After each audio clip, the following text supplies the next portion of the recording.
হাজার হাজার কোটি টাকা নতুন করে হাসিনার সাথে মিটিং করেছে। ইলেকশনের আগে বড় বড় ফিগারকে এখানে অ্যাসাসিনেশন করা হবে, গুপ্ত হত্যা করা হবে। পুরো এখানে ভারতীয় আধিপত্যবাদ এখানে সব থেকে বেশি অ্যাক্টিভ আছে। এখানে আওয়ামী লীগের হাজার হাজার কোটি টাকা, তার সচিবরা, তার পুলিশরা, তার পান্ডারা সব রয়ে গেছে। আর্মির মধ্যে একটা বড় অংশ রয়ে গেছে, কোনো সংস্কার করা হয় নাই। তারা বারবার স্যাবোটেজ করবার চেষ্টা করছে, এই রাষ্ট্রকে, এই সরকারকে ফেল করানোর চেষ্টা করছে। তো আপনি মুক্তিযুদ্ধের পরে যে ৩-৪ বছর এইরকম রাজধানী হয়েছে, সেটাকে যদি অটকুন দিতে পারেন যে নতুন রাষ্ট্র গঠনের আগে এই ঝামেলাটা হয়, তাহলে এই যে নতুন বাংলাদেশের স্বপ্নের মধ্যে এইগুলোকে আপনি বড় করে মপ করে ফ্রেমিং করেন, আপনি এই জবান যে আপনার না, এই জবান যে দিল্লির জবান, ভারতীয় আধিপত্যবাদের জবান, সেইটা বুঝতে আমাদের পিএইচডি করা লাগে না। সুতরাং জুলাই সনদের সাথে নির্বাচনের ক্ষেত্রে শুধু আমাদের 2 মিনিট কথা। নির্বাচন হতে হবে। আমি একটু ভদ্রতার সাথে এবং শ্রদ্ধার সাথে বিনয় আমি জানাচ্ছি যে ভাইরা যেটা বলেছেন, সকল দল মিলে আগামী 20 বছর নির্বাচন না হোক, না, এটা আমরা চাই না। আমরা নির্বাচন চাই। মানুষ গত 16 বছরে ভোট দিতে পারে নাই। মানুষ আনন্দ নিয়া শীতের সকালে বাচ্চা কাচ্চাকে কুয়াশার মধ্যে লাইন দিয়ে দাঁড়াই থাকবে, ভোট দিবে। আমরা সেই বাংলাদেশ দেখতে চাই। আমরা নির্বাচন চাই, নির্বাচন হতেই হবে। এই নির্বাচনকে বানচাল করবার জন্য দিল্লি থেকে শুরু করে আওয়ামী লীগ হাজার হাজার কোটি টাকা নতুন করে এখানে বিনিয়োগ করছে। নির্বাচন লাগবে। তবে আমাদের প্রশ্ন হলো, সেই নির্বাচনের ম্যান্ডেট হবে কি? এখানেই আমাদের কথা। কোন ধরনের আপোষ ছাড়াই নতুন নির্বাচন হইতে হবে জুলাই সনদের ভিত্তিতে। এইটাই আমাদের কথা। জুলাই সনদের ভিত্তিতে নির্বাচন হতে হবে এবং জুলাই সনদের বৈধতা নির্বাচনের আগেই দিয়ে সেইটার ভিত্তিতে নতুন নির্বাচন হবে, যেই নির্বাচনের ম্যান্ডেট থাকবে নতুন সংসদে নতুন বাংলাদেশের জন্য আমাদের রাজনৈতিক দলগুলো মিলে নতুন সংসদের নতুন সংবিধান উপহার দিবে। যেই সংবিধান 72-এর বাকশালী সংবিধান, ফ্যাসিবাদী সংবিধান, যেই সংবিধানের কোনো ম্যান্ডেট ছিল না বাংলাদেশ রাষ্ট্রের সংবিধান করবার, কারণ তারা পাকিস্তান রাষ্ট্রের মধ্যে শপথ নিয়ে পাকিস্তান রাষ্ট্রের জন্য সংবিধান প্রণয়নের কথা বলেছিলেন, কিন্তু বাংলাদেশ রাষ্ট্রের কোনো ম্যান্ডেট তাদের কাছে ছিল না। তারপরে তারা সংবিধান রচনা করেছেন, এরপরেও তারা একটা সেই সংবিধানকে লেজিটিমেট করবার জন্য একটা গণভোট দেন নাই। এরপরে যারা 73-এর একটা ভোট চুরির নির্বাচন দিয়েছে, সেই 73-এর নির্বাচনের ভোটের ইশতেহারের মধ্যেও তারা এই সংবিধানকে তারা লেজিটিমেসি দেন নাই, ইশতেহারে রাখেন নাই। সেই সংবিধানকে যুগের পরে যুগ আমরা বয়ে বেড়াবো, সেই দায়বদ্ধতা তো আমাদের নাই। এবং সেই সংবিধান কেমন ফ্যাসিস্ট সংবিধান করা হয়েছে, যেইটার সাংবিধানিক ভিত্তি দিয়েই আপনি একটা কথা বলতে পারবেন, এই যে সবাই বলে আইনের কথা, বলেন তো পারলে একটা কথা, হাসিনা কোনটা বেআইনি কাজ করছে? না, হাসিনা একটাও বেআইনি কাজ করে নাই। সে সমস্ত হত্যা, গুম, খুন এই সংবিধানের আইনের ভিত্তিতেই করছে।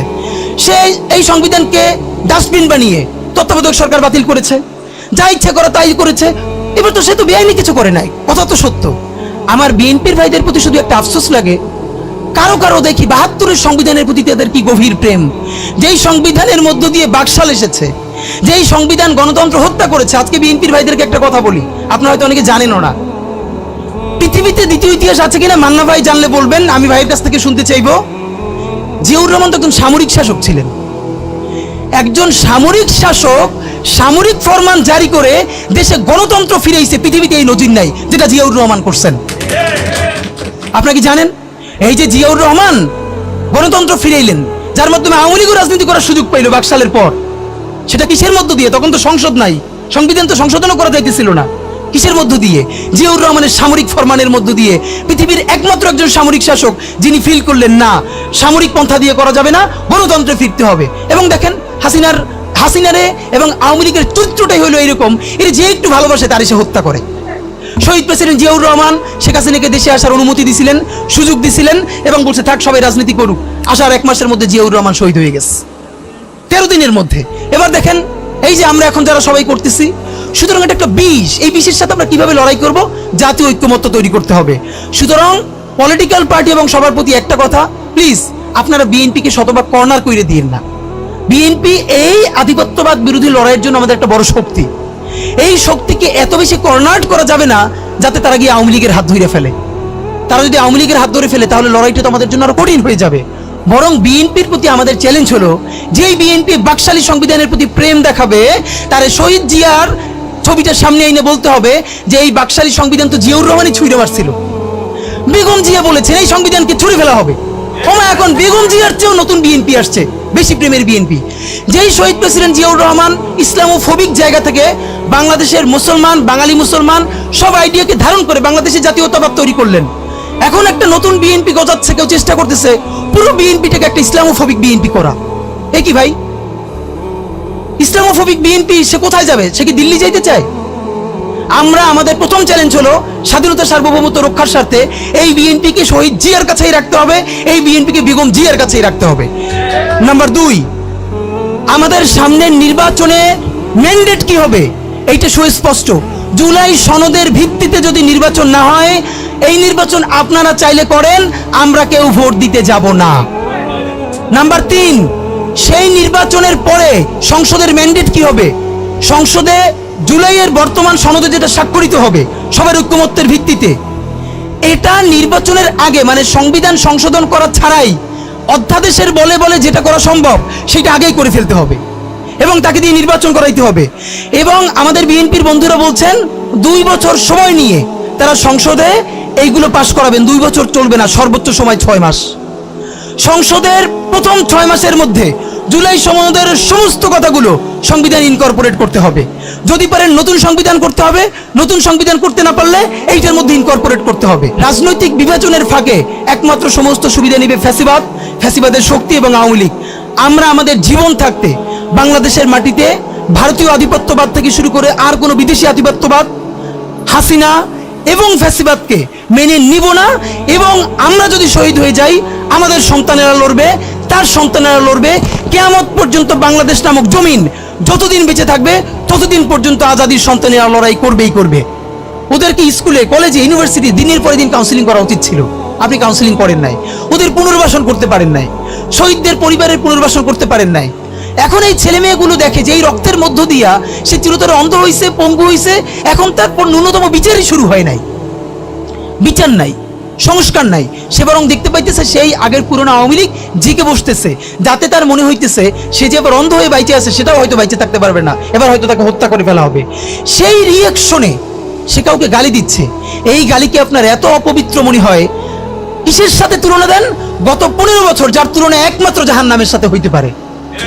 তো আপনারা কি বুঝাইতে চান আমাদেরকে? এগুলো মনে করেন আমরা বুঝি না? নাম ধরে বললে পলিটিক্যাল পার্টিগুলো বেশি প্রেসার ফিল করে।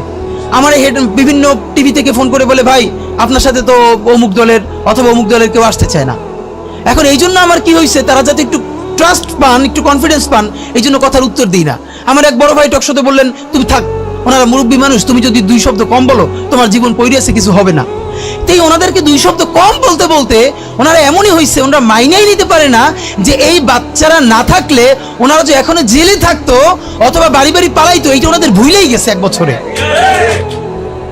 তো সেই বাচ্চার গালিগালাজরে আপনার এত খারাপ লাগে? আমি বলেছি সমস্ত গালিগালাজ বন্ধ হয়ে যাবে।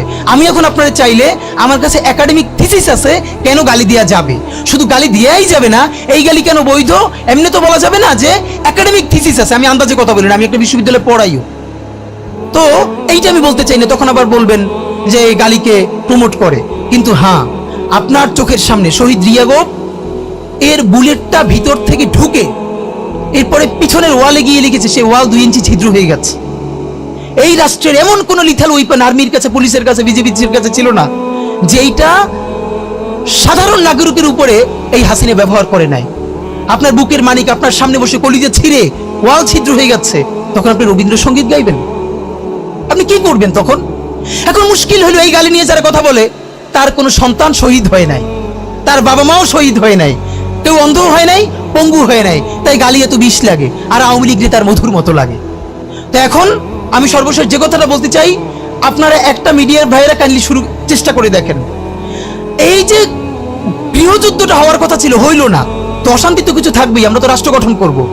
এরপরও তো তুলনামূলক অনেক কম হচ্ছে। কেউ একটা মিডিয়া কেন বলতেছে না 1971-এর মহান মুক্তিযুদ্ধের পর 72 থেকে 75 বাংলাদেশে যেই পরিমাণ মব সন্ত্রাস হয়েছে, যেই পরিমাণ কেওয়াস হয়েছে, ইতিহাসে তা আর হয় নাই। তার সাথে জড়িত ছিল কারা? এই যে মুজিব বাহিনীর গুন্ডারা।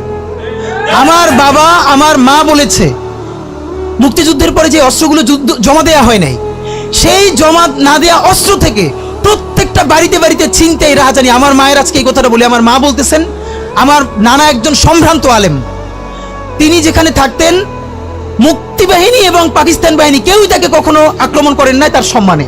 আমার মা খালার বাসায় ছিলেন, তাকে পুরো এলাকাবাসী দেখিয়ে রেখেছে। বাট মুক্তিযুদ্ধের পরে আমার মা বলেছে, তখন তার বয়স 16, আমার মা, আমার খালা এবং এলাকার অনেক মেয়েদেরকে, যাদের চেহারা একটু ভালো ছিল, তাদের গায়ে কালি মেখে তারপরে অনেক সময় মাটির নিচে বাংকার বানিয়ে বা বিভিন্ন জায়গায় রাখা হতো তাদের সম্ভ্রম রক্ষা করবার জন্য। এই মুজিব বাহিনীর গুন্ডারা সেগুলো করেছে না? এমন কোনো চিন্তা নেই। ব্যারিস্টার ফুয়াদ ভাই সেদিনকে বলেছেন, তার বাবা সে অসংখ্য সালিশ করেছে তাদের এলাকায়, যে এই গুন্ডাগুলো মুক্তিযুদ্ধের পর বিভিন্ন জায়গায় ছিনতাই করতো, তারপরে এলাকাবাসী আইনে গাছের সাথে বাইধে রাখতো, এরপর এলাকার মুরব্বীরা আবার সব উদ্ধার কইরা মানুষের কাছে কাছে দিয়ে আসতো। হওয়ারই কথা ছিল একটা নতুন রাষ্ট্র, আইন শৃঙ্খলা বাহিনী প্রতিষ্ঠিত হয় নাই, প্রচন্ড কেওয়াজ হবে, তারপরে নতুন রাষ্ট্র গঠন করতে হবে, আইন শৃঙ্খলা বাহিনী ঠিক করতে হবে, স্বাভাবিক তো। তাহলে মুক্তিযুদ্ধের পরের কেওয়াজ যদি আপনার কাছে মব না হয়, তাহলে এরকম তুমুল গণহত্যার পরে যখন গৃহযুদ্ধ হয়ে যাওয়ার কথা সেইটা হয় নাই।